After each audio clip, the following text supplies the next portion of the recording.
Journey IFC strives to create safe spaces to worship God.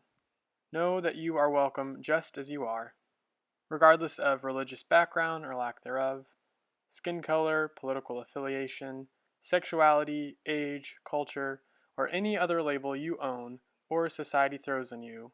You are welcomed and celebrated here just as you are. It is a psalm from, it's the 46th Psalm. And it serves as our reminder that both in the building up and the tearing down, we can be thankful for what God is doing in our lives. In becoming still, we hear God speak to our hearts. But this sounds to me kind of angry. Sometimes we need a little angry for a push, kick in the rear end. Come, behold the works of the Lord. See what the Lord has dismantled upon the earth. The Lord makes wars cease to the end of the earth. The Lord breaks the bow and shatters the spear. The Lord burns the shields with fire. Be still and know that I am God. I am exalted among nations. I am exalted in the earth. The Lord of hosts is with us. The God of Jacob is our refuge.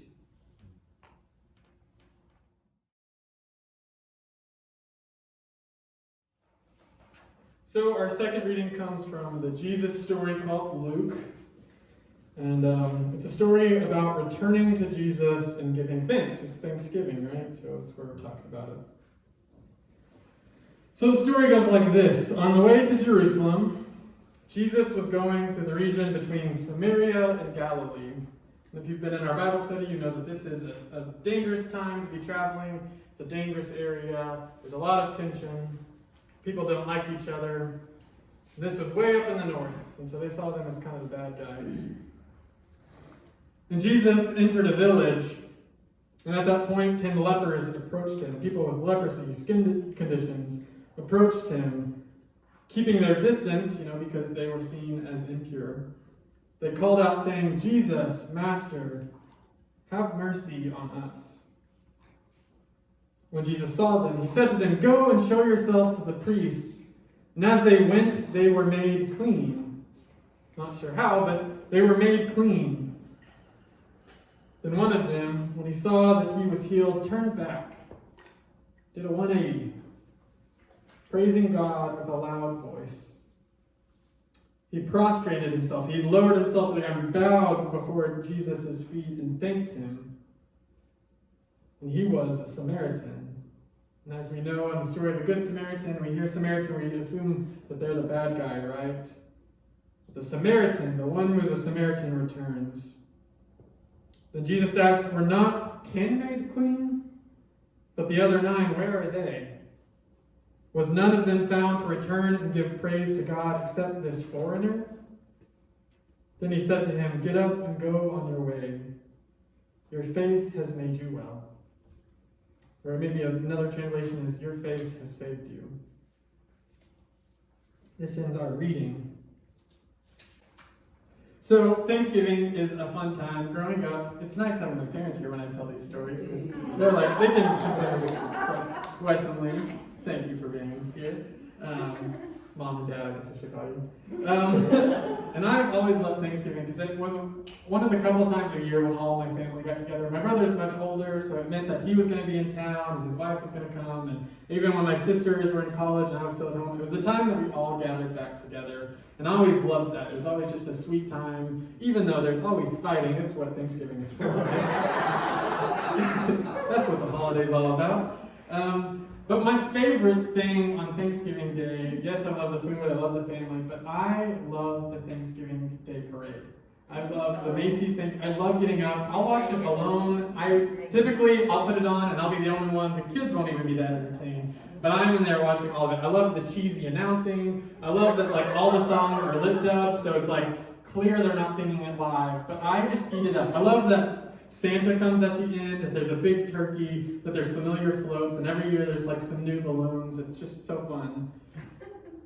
But today I'm thinking about that, and I'm giving thanks for that. Today we're talking about a story of Thanksgiving.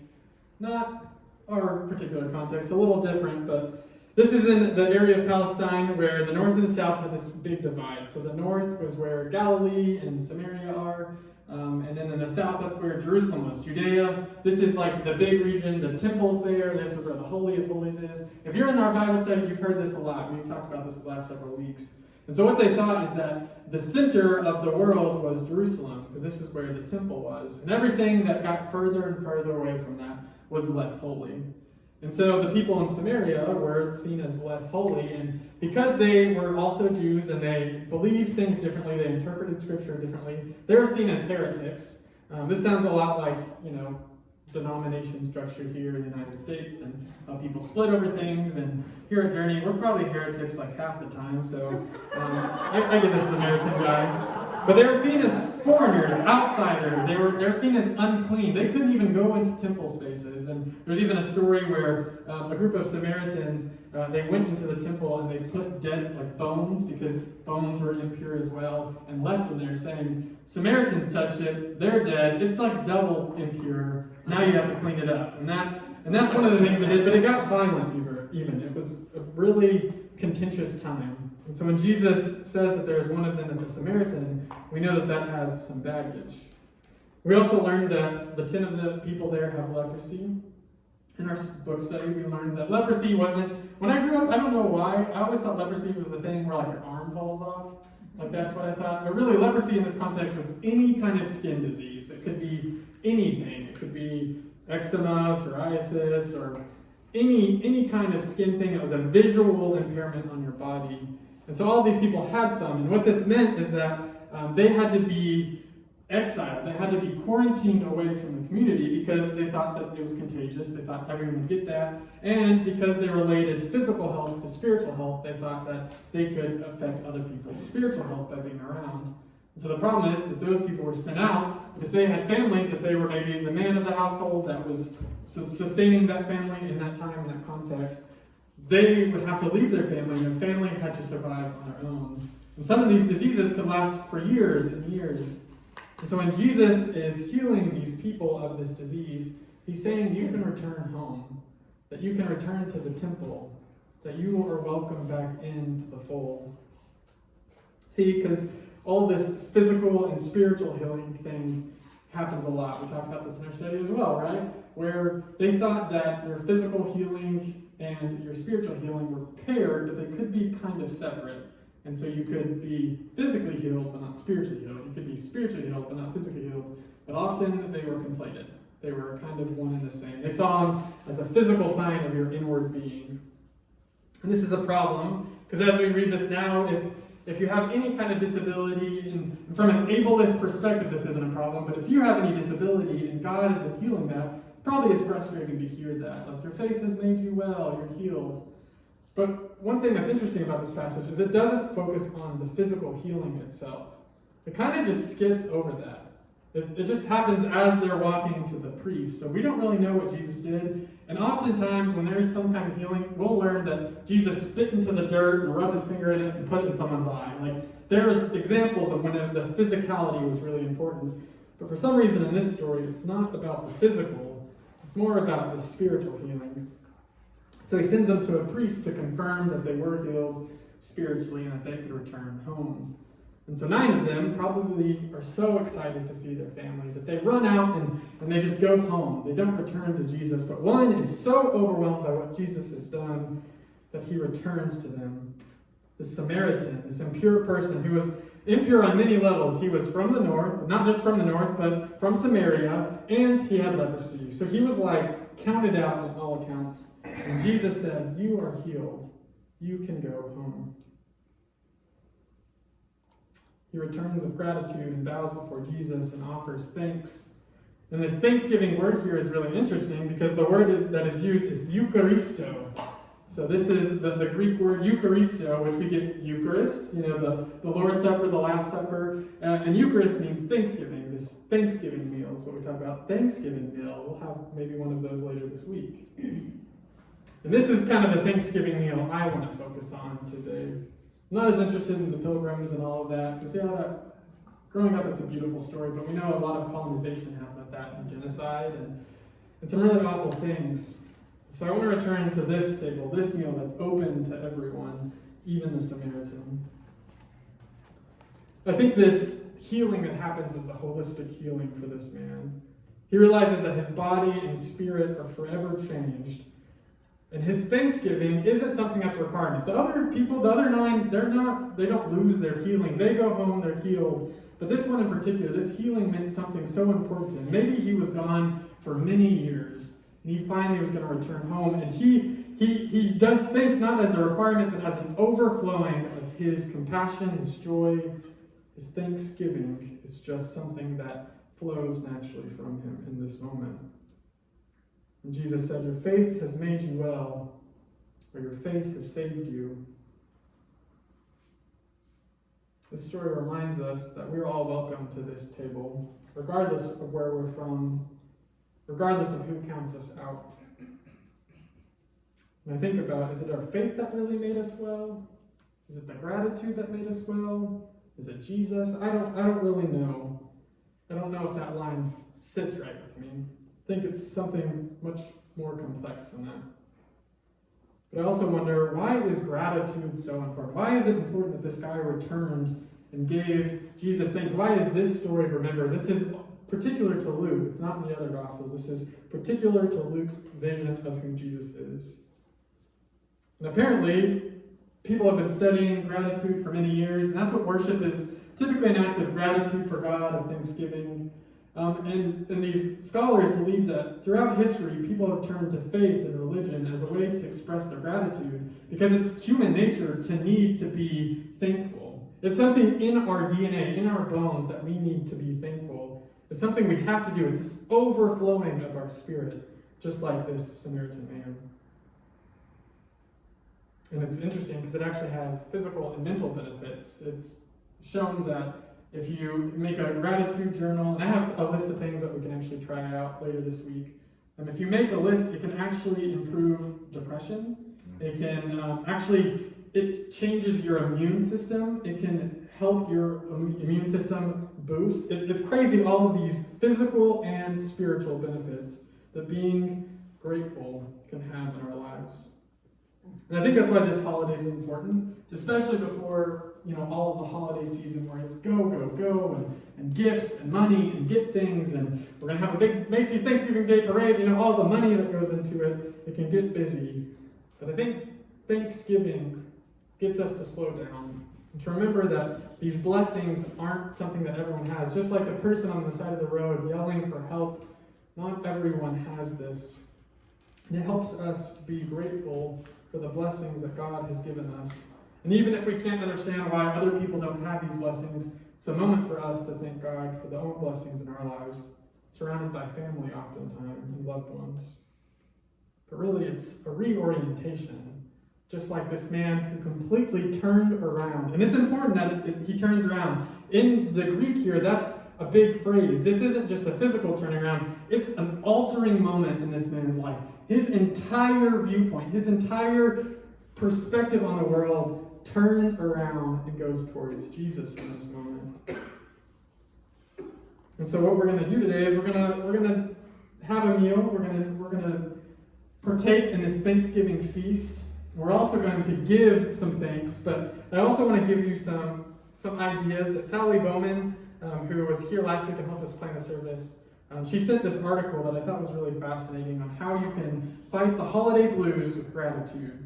And this is an article from Austin Therapy for Girls, written by Shayna Barksdale, who's I think a social worker, a counselor, social worker here in Austin.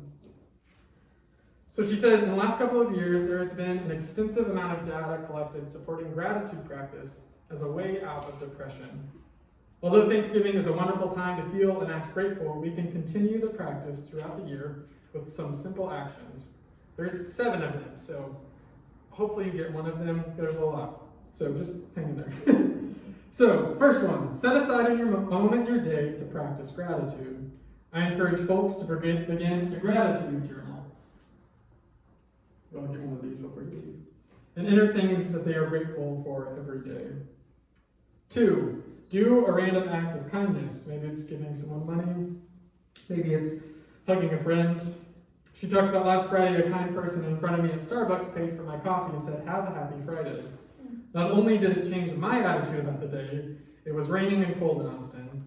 It made me think of all the little things that I am thankful for. 3, find a way to connect with someone who you are grateful to have in your life.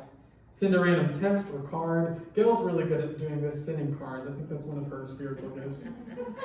One of my friends sent me an "I appreciate you" card for no reason.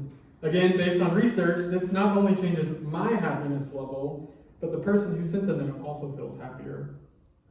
4, have a gratitude jar. I've heard of marble jars, where you put a marble in every time you're grateful for something. And so you have this at your home or your place of employment, use either a marble or a slip of paper to represent acts of kindness.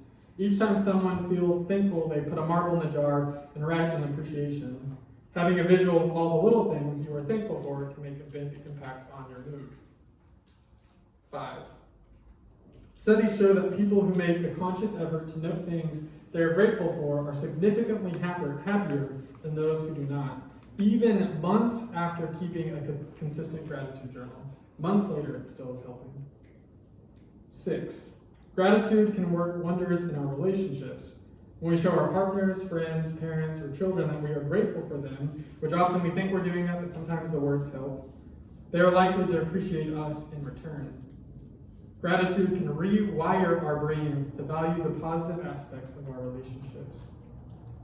And 7, create a gratitude photo album in your phone that you can flip through when you're feeling down or sad.